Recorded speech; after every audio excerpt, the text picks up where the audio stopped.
बालभारती हे पाठ्यपुस्तक मंडळ आहे महाराष्ट्र राज्याचं. आणि राज्य शैक्षणिक आणि संशोधन परिषद जी आहे ही SCERT जशी केंद्राची NCERT आहे तशी ही राज्याची शिक्षण विषयक अभ्यासक्रम विषयक आराखडा तयार करणारी एक सर्वोच्च विद्या परिषद असलेली संस्था आहे. राज्य शैक्षणिक संशोधन परिषदेचं काम आहे की पाठ्यपुस्तकं तयार करण्यासाठी बालभारतीला आराखडा पुरवणं आणि बालभारतीचं काम आहे त्या आराखड्यानुसार त्या विषयाची त्या वर्गाची जी काही त्यांची मंडळी आहेत, अभ्यास मंडळ आहेत, त्यांनी त्याच्यावर विचार करून त्या पद्धतीने पाठ्यपुस्तकं तयार करणं. म्हणजे या दोन वेगळ्या यंत्रणा आहेत, पण धोरणात्मक निर्णय बालभारती घेत नाही, तो राज्य शैक्षणिक संशोधन परिषद घेते. आता 8 जूनला आम्हाला एक पत्र लिहायची वेळ आली. विषय होता मालवणी आणि वऱ्हाडी या दोन बोलींचा समावेश बालभारतीमध्ये करण्यात आला. चांगली गोष्ट आहे, आम्ही स्वागत केलं. बोलींच्याबद्दल बोली विद्यापीठ स्थापन करा, बोली अकादमी स्थापन करा, असे गेले 40 वर्ष आम्ही सरकारला म्हणतोय. पण काहीतरी करायचं म्हणून बहुतेक 2 उतारे त्या वर्गाच्या मुलांना देण्यात आले, मालवणी आणि वऱ्हाडी. आता हे 2 उतारे फक्त देताना बोलीचा समावेश म्हणजे काय, बोली म्हणजे काय, प्रमाण भाषा म्हणजे काय, त्या मुलांना यातला फरक कसा सांगणार, काय योजना काय. आम्ही पत्र पाठवलं आणि विचारलं की या 2 बोलींचा समावेश केला, छान केलं, पण महाराष्ट्र हा वेगवेगळ्या बोलींचा आणि समृद्ध अशा बोलींचा, आदिवासी बोलींचाही खूप मोठा भूभाग आहे. एका भागातली बोली कोकणी ही इकडे कळणार नाही, झाडी बोलीमध्ये झाडी तिकडे कळणार नाही. मग एवढ्या मोठ्या राज्यामधल्या वेगवेगळ्या भूभागामध्ये बोलींचे आपण जेव्हा 2 उतारे देतो, मालवणी आणि वऱ्हाडी, याचे आपण निकष काय ठरवले. मग या मुलांना आपल्याला आधी किती बोली आहेत महाराष्ट्रामध्ये त्याचा परिचय करून द्यायचा आहे की सरळ फक्त त्यांना बोलींचे उतारेच, आधी बोलींचीच माहिती न करून देता सरळ कुठल्या तरी बोलीतले उतारे त्यांना देऊन त्याच्यावरती त्यांना प्रश्न विचारायचे, हे बरोबर आहे का. असे अनेक प्रश्न आम्ही उपस्थित केले. मग याचं धोरण काय आहे, निकष काय आहे, कोणी शिफारसी केल्या, कोण तज्ज्ञ आहेत, त्याचा अहवाल काय आहे, या सगळ्यांच्या आम्ही प्रती मागितल्या. 8 जूनपासून चाललेल्या या सगळ्या प्रकाराला 15 जूनला राज्याच्या भाषा सल्लागार समितीची सभा होती. या सभेसमोर अनेक विषयांपैकी ज्यातल्या काही विषयांवर आपण पुन्हा बोलणारच आहोत, हाही एक विषय होता भाषा सल्लागार समितीने त्याच्यावर चर्चा करण्यासाठी. आणि आम्ही त्यांना लिहिलं की 15 जूनला सभा आहे, त्याच्या आधी जर तुम्ही उत्तर दिलं तर त्या सभेमध्ये आम्हाला तुमचं म्हणणंही मांडता येईल.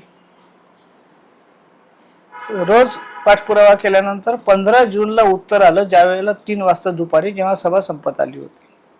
आणि ते उत्तर आम्ही नंतर बघितलं, त्यामुळे त्या सभेमध्ये त्याच्यावर काही बोलता आलं नाही. उत्तर काय होतं, आम्ही जे मुद्दे उपस्थित केले होते, मुद्दा क्रमांक 1 ते 7, त्या एकही मुद्द्याचं मुद्देसूद उत्तर नव्हतं.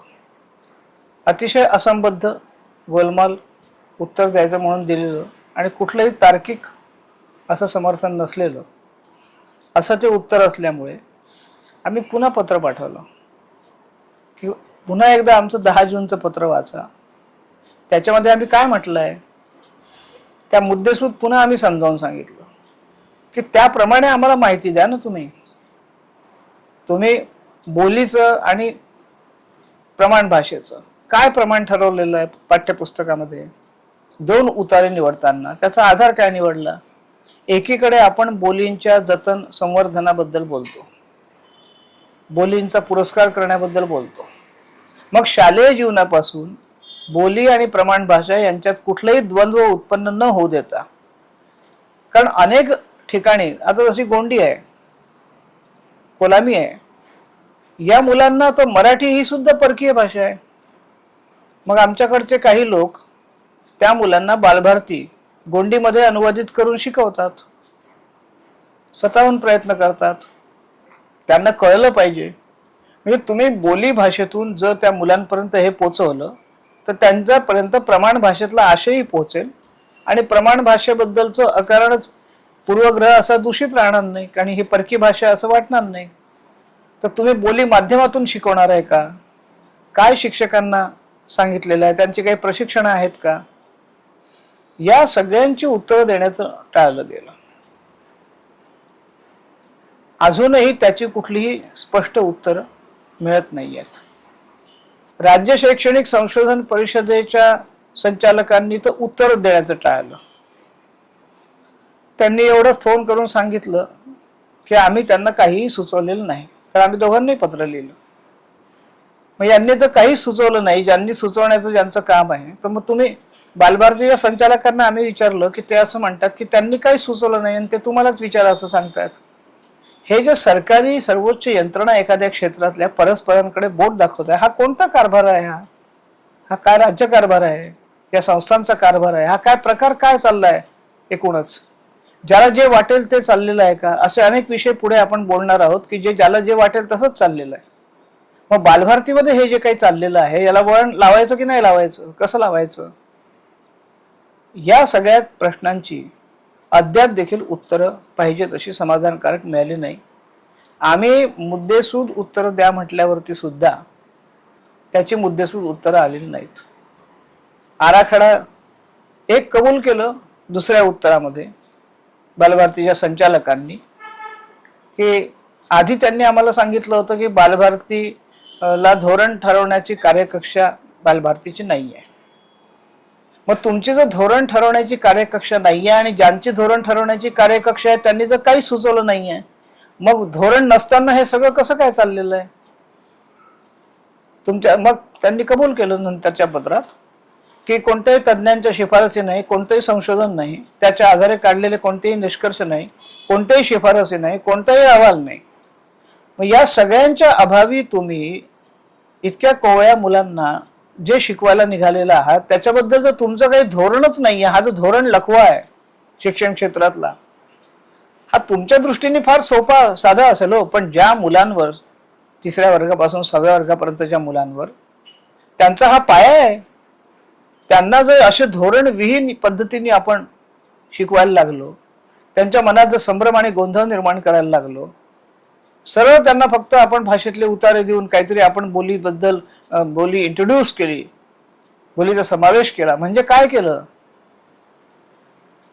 याबद्दल कुठलीही सुस्पष्टता आजपर्यंत राज्य शैक्षणिक व संशोधन परिषदेच्या संचालकांनी पत्राचं उत्तरच दिलेलं नाही, टाळलंच आहे त्यांनी. बालभारतीने किमान 2 उत्तरं तरी दिली आमची पत्र गेल्यानंतर, पण त्यांनी हे कबूल केलं की कुठलंही धोरण नाही, कुठलाही आराखडा नाही, कुठल्याही शिफारसी नाही, कुठलाही अहवाल नाही, कुठल्याही तज्ज्ञांचं काही सूचना नाही. मग हे काय चाललं काय परस्पर? हे कशाच्या आधारावर चाललेलं आहे? बोलीबद्दल त्या मुलांमध्ये अप्रियता निर्माण करायची, प्रियता निर्माण करायची, बोली आणि प्रमाण यातलं द्वंद्व उभं होणार नाही अशा पद्धतीने तुम्ही त्या शिक्षकांना मुलांना कसं शिकवायचं याचं काही प्रशिक्षण दिलं आहे का? बोलीचा माध्यम म्हणून वापर केल्याशिवाय तुम्ही बोलीचा समावेश केला म्हणण्याला काय अर्थ आहे? तुम्ही मराठी माध्यमाच्याच जिथे शाळा बंद पडायला लागल्या आहेत, मराठी माध्यमाची जिथे इंग्रजीकरण चाललेलं आहे, तिथे बोलींचा फक्त समावेश असा उतार्यापुरता 2 हा सगळा प्रकार जो आहे याला काहीतरी शिस्त लागली पाहिजे, काही वळण लागलं पाहिजे, काही याच्या मागे धोरण असलं पाहिजे. धोरण विहीन पद्धतीने मुलांना हाताळण्याचं जे धोरण आहे हे संपूर्ण पिढीचा पाया जो आहे ना तो कच्चा करणार आहे. इथे जे विद्यार्थी नापास व्हायला लागले आहेत ना, 90 हजार 1 लाख, हे अशा धोरण विहीनतेमुळे व्हायला लागलेले आहे. मराठीकडे ज्या पद्धतीने ज्याला आपण कॅज्युअली म्हणतो, सहजपणे म्हणतो, याला सहजपणे सुद्धा नाही म्हणत, याला बेजबाबदारपणे बघणं म्हणतात. या इतक्या महत्वाच्या यंत्रणा आहेत मुलांचे अभ्यासक्रम हाताळणाऱ्या, या यंत्रणा जर या पद्धतीने परस्परांकडे फक्त बोट दाखवणार असतील, उत्तर देण्याचं टाळणार असतील, दिलेल्या उत्तरामध्ये सगळी संदिग्धता आणि संभ्रमच कायम ठेवणार असतील आणि उत्तर देताना हे कबूल करतायत, एवढं तरी बरं आहे की त्यांनी कबूल केलं की असं काहीच नाहीये, मग प्रश्न हे निर्माण आहेत झालेले की मग बोली आणि प्रमाण भाषा यांचं पाठ्यपुस्तकात त्या प्रमाण काय असलं पाहिजे? कशाच्या आधारावरती फक्त 2 उतारे तुम्ही घेतले? वेगवेगळ्या भागामध्ये वेगवेगळ्या बोली आहेत. आम्ही विचारलं की तुम्ही त्या त्या भागामध्ये त्या त्या बोलींसाठी विभागीय पातळीवरती पुस्तकं छापणार आहात का, तशी देणार आहात का त्यांना? त्याबद्दल सुद्धा काहीच धोरण नाही, सगळीच संदिग्धता आहे. त्यामुळे त्याचं उत्तरच देऊ शकत नाहीत ते. हा सगळा प्रकार जो चाललेला आहे खेळखंडोबा, हा थांबला पाहिजे. हे जे काही बालभारतीत चाललेलं आहे याला वळण लागलं पाहिजे. प्रत्येक पत्राची प्रत आम्ही मुख्यमंत्र्यांना, शालेय शिक्षण मंत्र्यांना दिलेली आहे आणि त्यांच्याकडून ती खालपर्यंत गेल्यामुळे त्यांची उत्तरं सुद्धा प्राप्त झाली आहेत. त्याबद्दल त्यांचे आभार. परंतु त्यांनी सुद्धा केवळ पत्र खाली पाठवून त्यांच्या कार्यालयाने चालणार नाही. त्यांनी सुद्धा या यंत्रणांना जाब विचारला पाहिजे. हे जे काही चाललंय त्याबद्दल कोणी जबाबदार आहे की नाही, कशाला?